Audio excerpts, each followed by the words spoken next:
All right, we're here today with, we're going to say this right the first time. This is the first podcast ever in the history of Mike Rogers and Jags Mechanical. And the good thing is we have a special guest here today, and his name is DJ Neumann from Speed Clean Services out of Detroit, Michigan. Subject today is just inspirational success stories and all of our success genre, and we're just going to go to town on it. But welcome, DJ, from Speed Clean Services. Take away, man. Hey, Mike, I appreciate the opportunity and to be here with you on your first podcast. That's quite an honor. So I appreciate that, and I look forward to talking everything success and motivation for everyone that's listening here. Yeah. So before we got started recording, and I hope we're recording now. That was awesome. We've had some technical difficulties already today, but before we started recording, you brought up Tillman Frittata and the 95-5 rule. Explain that to me. Yeah, so I was at GrowthCon back in March. It's a big event that Grant Cardone puts on, and one of his guest speakers was Tillman Frittata. And for those of you that don't know who he is, he owns and operates a ton of casinos and restaurants and all kinds of stuff, and has seen some obscene success. And he wrote this book called Shut Up and Listen. And you really should when you're reading that book.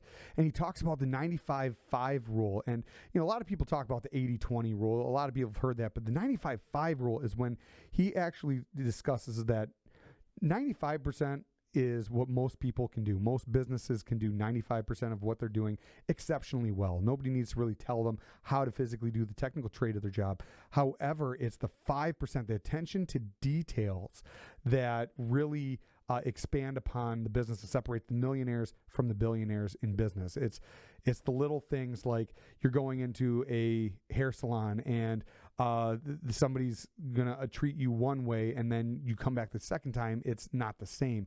I believe Darren Hardy was talking about a restaurant where he went there and he had this amazing experience. He got greeted as if he was like the only person in the room, and then they took him to the table, and the owner came out and the chef came out and explained the history of the building and this $1 million statue that's sitting in the middle, and gave this whole thing. So when his friends came into town, he's like, man, I have got to show you this experience. And he took his friends there, and he did not get the same experience. He was greeted with, hold on, we'll be right with you. And nobody came out, nobody explained the history and all that stuff. And that business ended up closing its doors, if I remember the story right. Yeah, that's the story I heard.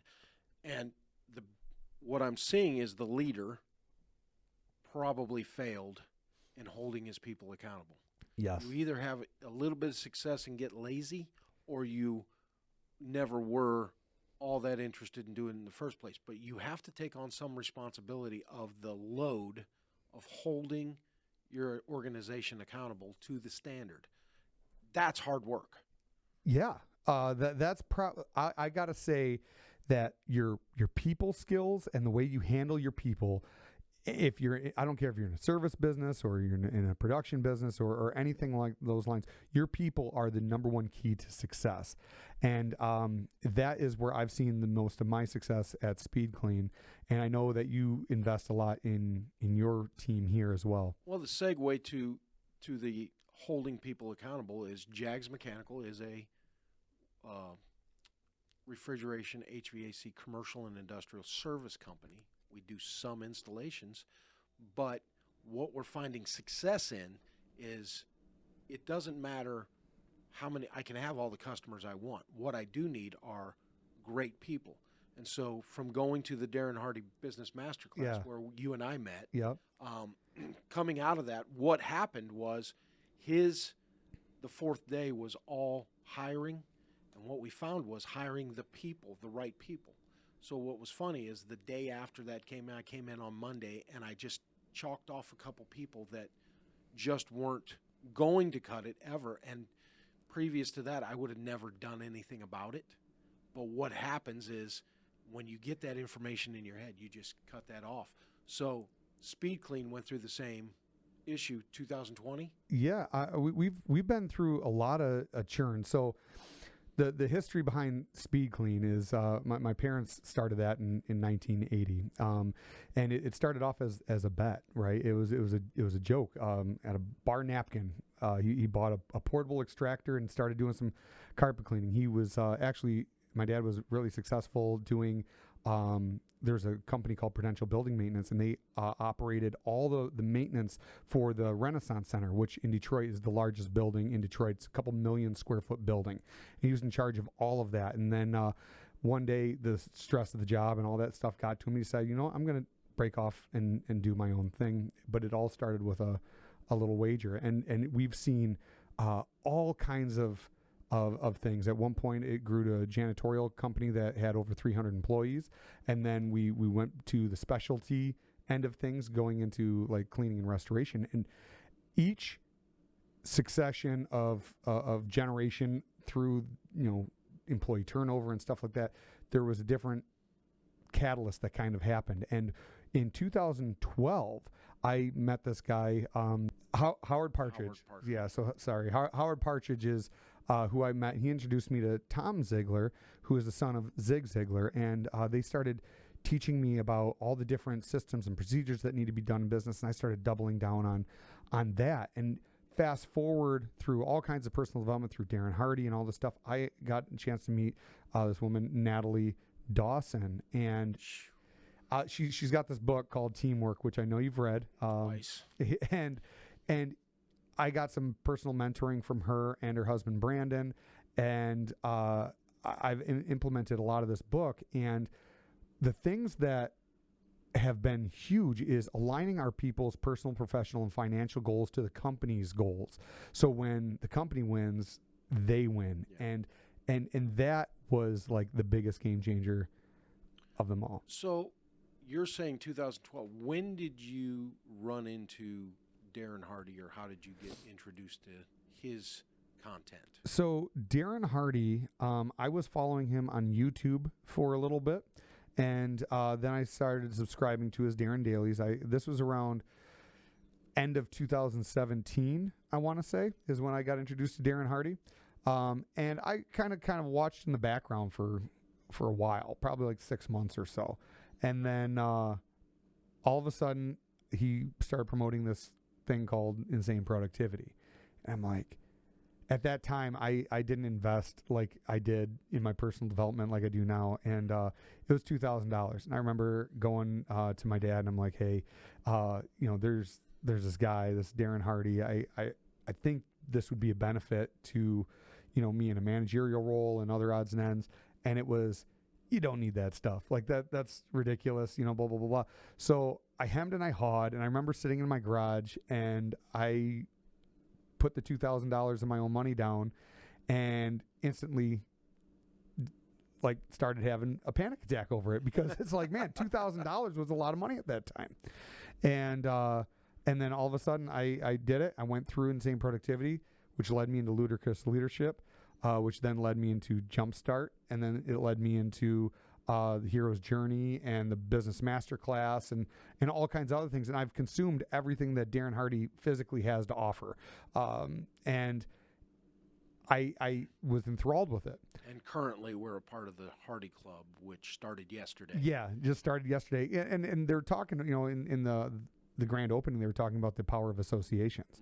Mm-hmm. And that's huge. And I didn't realize that that's what I was doing, because we do the BMC group, right? And that stemmed from building up associations from the initial Business Masterclass, and we kind of started our own group. And then all of a sudden, I've heard that a lot of other people started doing that, and I think that's where Darren all of a sudden was like, okay, we're gonna make this large scale. So I'm looking forward to seeing what's going to develop out of that. Well, let's go back to the beginning, because I think this is a brilliant subject for this podcast. Is how did you get started? Because I'm sure some people have sat there and go, just like you did, like, this is $2,000. Yeah.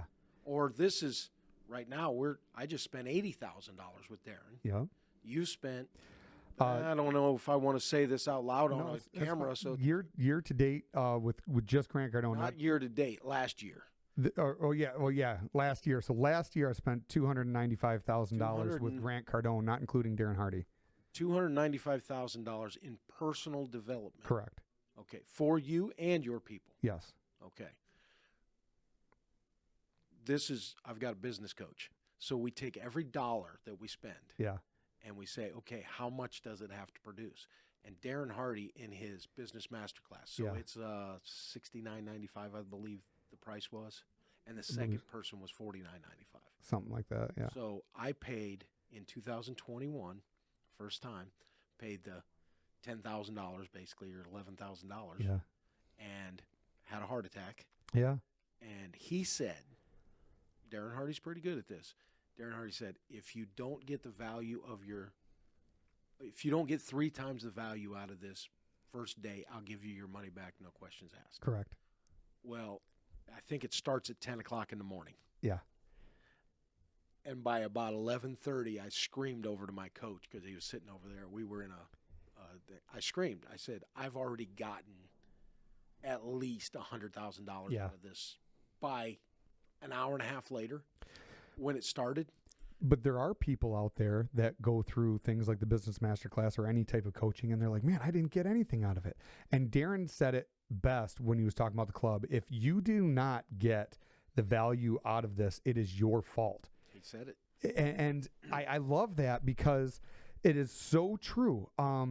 I was just reading a book last night. So you and I went out to dinner, and one of the things that I love to read is I have a John Maxwell daily reader, and every day it's got like a different excerpt out of his book. And last night I was reading about the law of the lens, and what that basically means is how you view your people is exactly what you're going to get back. So the story that he did is back in the 1800s, these guys were traveling, and they're in their buggy and carriage and all that stuff, and the settler's moving to a new town, and he's talking to the guy, and the guy says, he goes, what are the people like where we're going in this city? And he goes, well, let me ask you something. What were the people like where you're from? He goes, oh, the people were horrible. I'll do anything to get away from these people. They were cynical, and they were just horrible people. And he goes, hate to break it to you, but the people in the town you're going to are going to be just like that. And then he gets another passenger, and same questions asked. Hey, I've never been to the city. What are the people like over here? And he goes, well, let me ask you, what were the people like where you came from? He says, well, the people were absolutely amazing. They'll do anything to help you, and they're always willing to bend an ear and listen and all this stuff. And he goes, you know what? Where you're going, and this is the same city he's taking him to. He goes, people are going to be just like that. And that story is pretty cool because the way you see your people through the lens is exactly what you're going to do. And it's going to end up being how you are. So you have to first become before you can receive. And so Grant Cardone talks about if you get $1 million, you best become a millionaire really quick. And that's what John Maxwell was talking about in the law of the lens is go ahead and see them in a certain way, and that's how you're going to get them back. So in the lessons we learned from Darren yesterday, it's not I'm going to become, it's I am. Who do you want to be? And start saying that to yourself. This is what I want to be. We around here look at people and we see the help that they give me to reach my dreams. My turn in Jags Mechanical is to turn that around as quickly as possible. In fact, start by saying, if you come on board, I'm going to help you reach your goals. This PPF, which personal, professional, and financial goal setting, which we have started here. You've started yours. Yep. You're about, 4 or 5 months into it? We're probably about 6 months now. 6 months into it. We're having phenomenal success with morale and getting everybody aligned with where we're going. Why? Well, because at the end of the day, it all boils down to getting everybody aligned. And the first few conversations were not easy conversations. You have to as a leader, you have to get very comfortable asking hard questions. And getting people staring off into space because they really don't have any answers. Because I would like to say to everybody listening to this podcast, what's the hardest thing that I've ever had to overcome in anything that I've ever done? The number one thing. Guess what that is? Setting goals. Okay. Because your imagination is limited. See, I subscribe to Christianity and Jesus Christ. And so in Ephesians, there's that scripture that says, he can do exceedingly abundantly above all you can think or ask. There's no problem with his work. The problem is, what can you think and ask? And that's where I think I have a pretty good life. I've had a pretty good life. Yeah. You know, we could go back there and tell you all the tales of woe, but for the most part, fairly comfortable, fairly happy. And the problem with being fairly comfortable and fairly happy is you're fairly comfortable and fairly happy, and you just cannot grow. So you get with a guy like Grant Cardone, which you handed me the book, What I See, about 2 or 3 months ago. So I've consumed 10X Rule and Sell or Be Sold. They're amazing books, aren't they? It's hilarious. He, you know, and when you get a chance to meet him in person, he is so genuine. You know, I'll be honest with you, and I've said this right to Grant as well. When I first got around Grant, I didn't like him too much. He was too showy, too flashy. I find myself to be more of a humble person. I didn't care for that. And I actually gravitated towards Brandon Dawson first, which is one of Grant's business partners. And I got to learn about him and understand business strategy and all that stuff. And then I gravitated back over to Grant. And his morals and his values, I know he gets a lot of hate. But I really like where he's going with that. Well, I listened to the book on Audible. And I listened. The good thing about it was I was driving to Florida for some stupid reason. I drove, and I had Sell or Be Sold and the 10X Rule in the playing with my family in the car trying to sleep, and listening to Grant tell it, and then getting the extra excerpts that are not in the book are phenomenal. And I learned a whole lot about he's not as.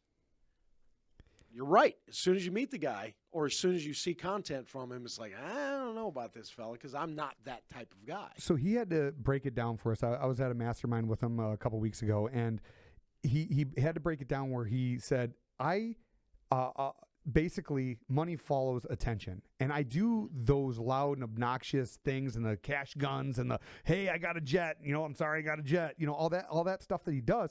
He does that to grab attention because it's so outside the norm that people rubberneck, right? And all of a sudden it's like, okay, what's going on? And if he gets that attention for just a second, he's got you. He's got you. And then once he gets you into the ecosystem, then he can say, okay, this is how we...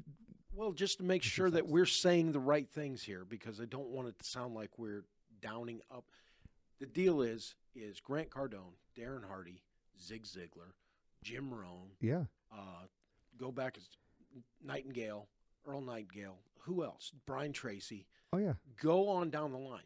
These guys are not doing anything hardly different than the other. Now, there's methods of delivery. Yeah. There's content, but they're going to help.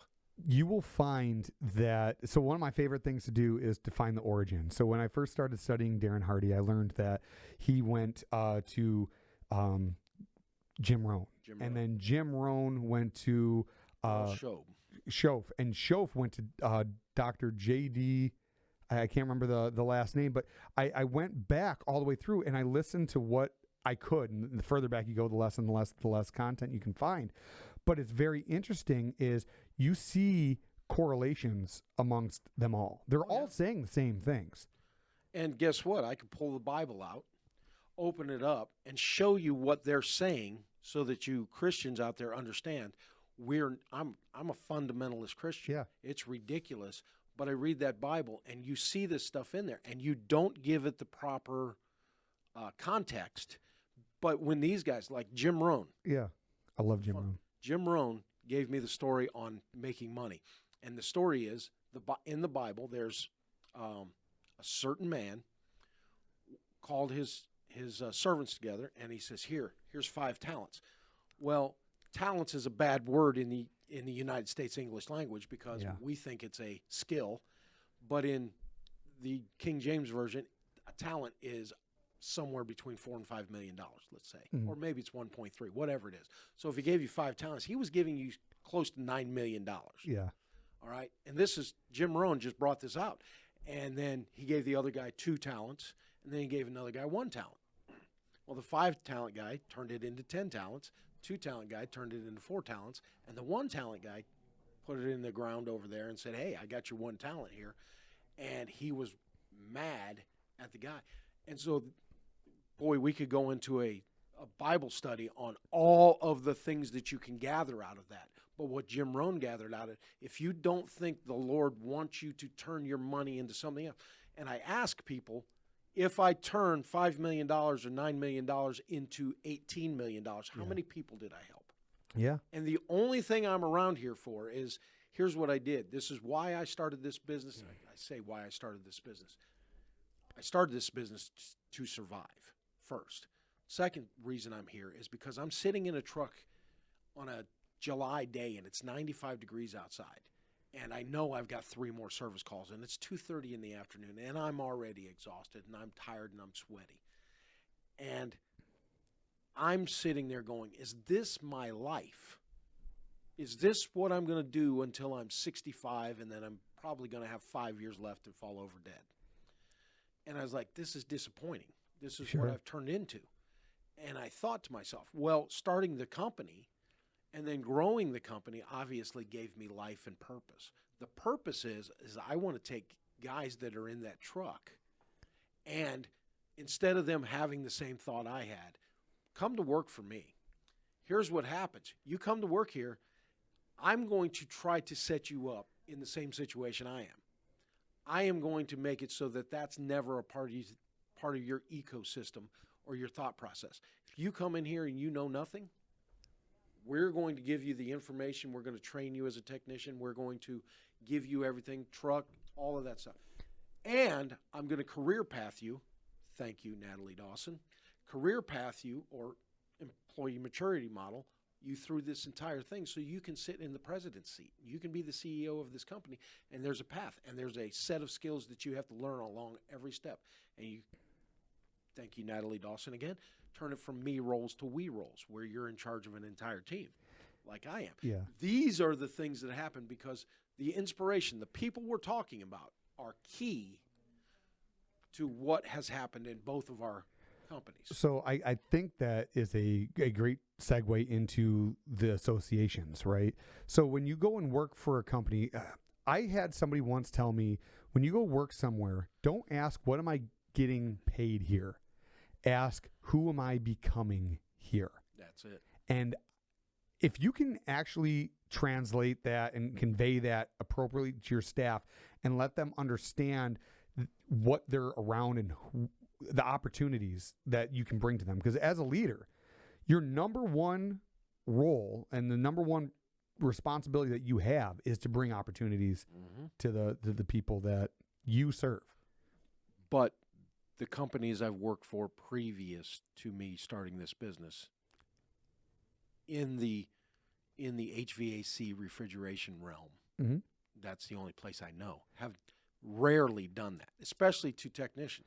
Technicians 100%. have always been the people that were left of the employment pool. You started off as a technician, right? Oh, yeah. Yeah. So did I in the service industry. So I do cleaning and restoration. So I was the guy literally shoveling human waste and all kinds of other stuff out of basements and sewage backups. Thanks for calling it that.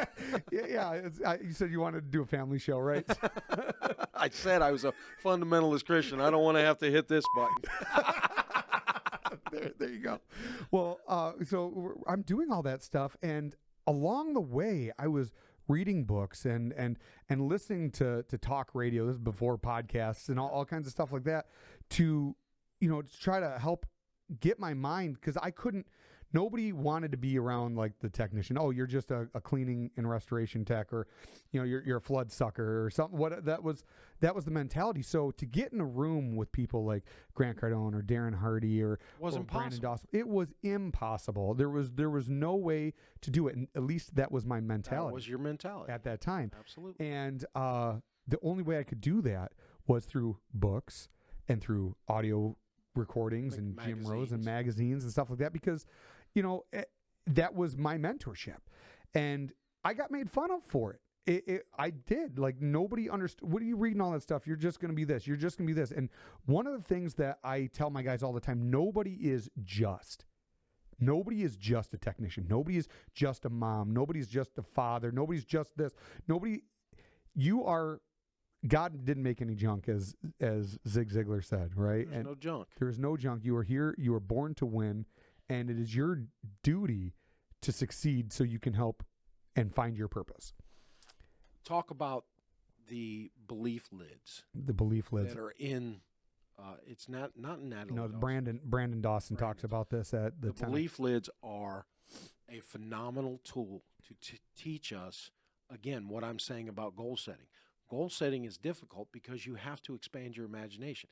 I have never done $4 million in this company until this year. Yeah. But you have to break through. You have to break through some things where we're just $1 million company. If we made $2 million, and that was just last year, we made $2 million, and it's like $4 million. Man, how much do we have to stretch? And there's a guy sitting over there doing the technical side. The first time he got his first bonus, the very first thing that came out of his mouth, I'm handing him the check. How do we beat this next year? How do we do this? But did you do it? We've done it every single quarter since. But the thing is you have to open up your brain. Your brain has absolutely. And so when Grant Cardone, we'll get to you. When Grant Cardone says 10x your goals, I'm like, no, I'll be disappointed. I say, I've got a 10-year, $1 billion, 1,000 technicians in 50 cities working for Jags Mechanical on the Chick-fil-A model. Yeah. And what's funny about that is it's $1 billion in revenue that we could generate from that thing. And I set that as a goal. Do you realize what he said in that book? He said, that'll wake you up in the morning. It will. And that'll make you make a podcast. And I love when he goes off about his goal setting, the 10X. He says, why not? So if your goal was, I want to make $100,000, well, why not $1 million? And it makes you pause because you're like, yeah, why not? But he said most people fail at their goals Yeah. because they're not big enough and they're not really out there enough for you to get out of this goal where I'm comfortable. Yeah. I can't eat another steak. I can't drive a nicer car. I can't do anything else. I've got my guys get paid. You pay us great. Everything's great. Why would I get out of bed in the morning? So it's interesting. Grant told me that he has never hit not one of his 10X goals. Never one. Because he gets, like, for example, his first thing was to hit the $1 million. And he's going through. He said when he got about to $800,000, he's like, well, shoot, I'm going to be able to hit this. Why not 100 million or 10 million? And so he goes to 10 million. When he got to about 80,000, he's like, why not 100 million? And it just kept growing and growing. And then he hit his first $1 billion, right? And he was wearing the shirt that said billionaire in the making, right? And he was doing this whole thing. And once he hit the $1 billion, his staff bought him a shirt that says trillionaire in the making. He goes, I feel silly, like, even wearing this, like, $1 trillion, like, there's no way. And all of a sudden he realized he stopped what he was saying. He stopped what he was saying because he was like, there was a time where wearing a billionaire shirt was ridiculous, or a millionaire shirt was ridiculous. Yeah. You have to get ridiculous sometimes in order to achieve your goal. Get the motivation. Yeah. If we're just going to do 10 million and I got 35 people here, 10 million is about reasonable. Jim Rohn was known for saying, if you have motivation, right, but you don't have the education and action behind it, you're just going to have a motivated idiot. Okay. So, Zig Ziglar's rule, a positive mental attitude will not help you do anything, but it will help you do everything better than with a negative mental attitude. Correct. So we just have a positive, idiot here. Yeah. Yeah. So you got to know the appropriate massive actions to take with that motivation. Zig also said, motivation doesn't last, so it's recommended daily, just like bathing. So you got to bathe in it. I did an experiment. I believe this was after, I can't remember if it was Darren, or if it was from my other trainings that I've been through, where if you take a glass and that glass has water filled up in it, and you pour just a little bit of Coca-Cola in it, just a smidge, all of a sudden that whole glass gets tainted brown. Just a little bit, and that Coke represents negativity. But then if you take a pitcher, a little drop of water going into that doesn't change it. You actually have to flush all of that out to get that negativity out. So you have to constantly be infiltrating your mind with positive thoughts. It takes 12 positive thoughts to undo one negative. So in the Bible, I'll go back there. Yeah. So Philippians 4:8 is a great verse. I'm going to butcher it, so don't hold me accountable here. But it says, finally, my brethren, whatsoever things are pure and just and holy and righteous, and if there be any good thing, if there be any virtue, if there be any praise, think on these things. Yeah. People think that's a throwaway scripture. That I've seen it in Hobby Lobby in those pictures. And do you realize how difficult that is to just fulfill that scripture?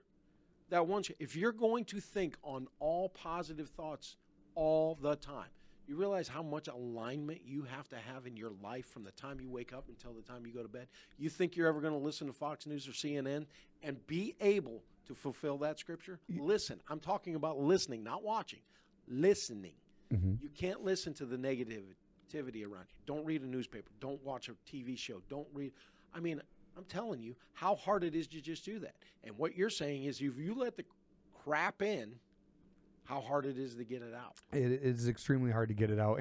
And nobody's perfect. I mean, there are days where I wake up and I'm like, I'm feeling negative today, and I have to overcome that. But that is the power of associations, getting around people like you, the BMC group, the people in this Hardy Club, all my 10X people that I'm meeting, my employees, because you choose who you surround yourself with. Yeah. And you are the average of the 6 people you spend most of your time with. We know that. Yeah. And that you're the average 5 people, you're going to become the 6th. Yeah, but you're the average bank account, you're the average mentality, you're the average everything. So you want to grow your associations, and it is proven not what you know will ultimately make you successful, but it is the associations coupled with that. It's I want you to think of it this way too. Your associations will allow you to open doors, or will open doors for you that you didn't even realize that you could. So so we'll go back to the subject of, we're on the subject of Darren Hardy, Grant Cardone, now Natalie Dawson and Brandon Dawson, which I haven't done anything with Brandon Dawson yet. I'm getting close. Oh, you're going to absolutely lose your mind when you get with Brandon. But here's the thing, folks. It's a part of every single time I've listened to the same stuff. So I've got all of Darren Hardy's curriculum. Correct. I own it all. If you could see my bookshelf over here, I've got 5 Heroes Journeys, and we're getting ready to go through an entire Team Heroes Journey class. What we do is every single time I hear something, so I'm a refrigeration guy. Yeah. You're a certified cleaning guy. You got certifications going down your arm. Yeah. You have to go back to those classes. You probably need continuing education. Correct. And then you do some things just to learn something. Yep. So I've probably been through 25 or 30 basic refrigeration classes. The very first refrigeration class that you would teach anybody. I've been through 30 of them. Every single time I've gone, I've learned something new. Grant said this at the mastermind. He says, when's the last time you did something once and mastered it? Well, you never do it once, but I'm saying the curriculum that we get. I listen to Darren. We get Darren daily every morning. Yeah. We listen to it. Darren even says, folks, every single one of these 250 or 260 emails to you is not going to affect you today. It just gets your mind going. But the one thing that you get out of this, it may be the one thing that changes your entire outlook on life. And I've just walked yesterday. We were sitting there, and I'm whelmed. This is Darren Hardy. He's brilliant. He delivers it well. You get one thing out of that going, duh. I'm such a knucklehead, and I've heard it probably 4 times, but it just hit this time. I'm going to agree with you, the delivery on that. I'm on the same page with you. However, I'm going to defend Darren on one thing. Back in insane productivity days, he Did I talked. sound like I was attacking him? No, Oh, good. No, not at all. You're being truthful. Honestly, like if Darren was here in the room with us, I'd have no problem looking right at him because this is one of my main core values. I won't say anything Behind your back. That no, that wouldn't say to your face. And I think a yellow card is appropriate. He even talks about how his team will yellow card him from time to time, and that's okay. Well, it's necessary. It's necessary. But he talked about how he would go to some trainings, and he'd be like, "Oh, I don't want to go to this training," or whatever it is, and he would go there with the intention of just getting at least one nugget. He might sit through 4 days to get one nugget, and if you got one nugget out of it, it was worth something. It was definitely worth it. So that is a big thing for. Well, we're sitting here talking about whelmed. He usually overwhelms me. Yes. I usually probably, I don't know, I've been BMC Mastermind twice, and both times I've teared up in the middle of the thing. Because when you hear that thing that you're struggling with in business or in relationships with your employees or your team, and you find that thing that you've been doing or doing wrong or doing right. Yeah. It's emotional that, hey, I figured something out, or now I figured something out. Yeah. It's phenomenal. How do you get that without using these, what are we calling them? These assets. I think it goes into you get what you put into it. So remember the law of the lens that I was talking about? So if you go into it thinking it's going to be one thing, the only thing that ties disappointment to you, I just learned this the other day, is when you have expected outcomes. And when you go in with expected outcomes, you're setting yourself up for I disappointment. think that's what I did yesterday is I expected it to be a Zoom meeting. Uh-huh. I got my laptop set up. I've got it set up on the thing, so I've got a good picture, so I'm ready to go. And I'm sitting there, and I clicked the button, Yeah. and I didn't notice that the link, well, it wasn't a link that I could see the URL. Yeah. So I clicked the link, and it's like, no, they're just broadcasting. They're not Correct. on the thing. And I'm like, I thought we were going to interact yesterday. Correct. So my expectation, that was where I was disappointed because I thought we were going to be able to talk. And I'm sure there was 4,000 or 5,000 people on that. Well, there's my thought behind that is that was a safety net. Okay, this is I'm going to be raw because if there could have been 4,000 people, or there could have been 500 people, or 300 people on there, Or 40 people. or you have no idea of what that is.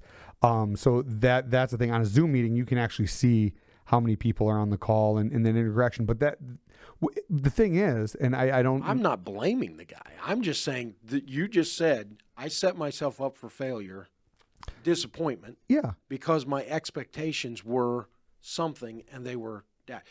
And to tell you the truth, first time it's ever happened with Darren Hardy. Yeah.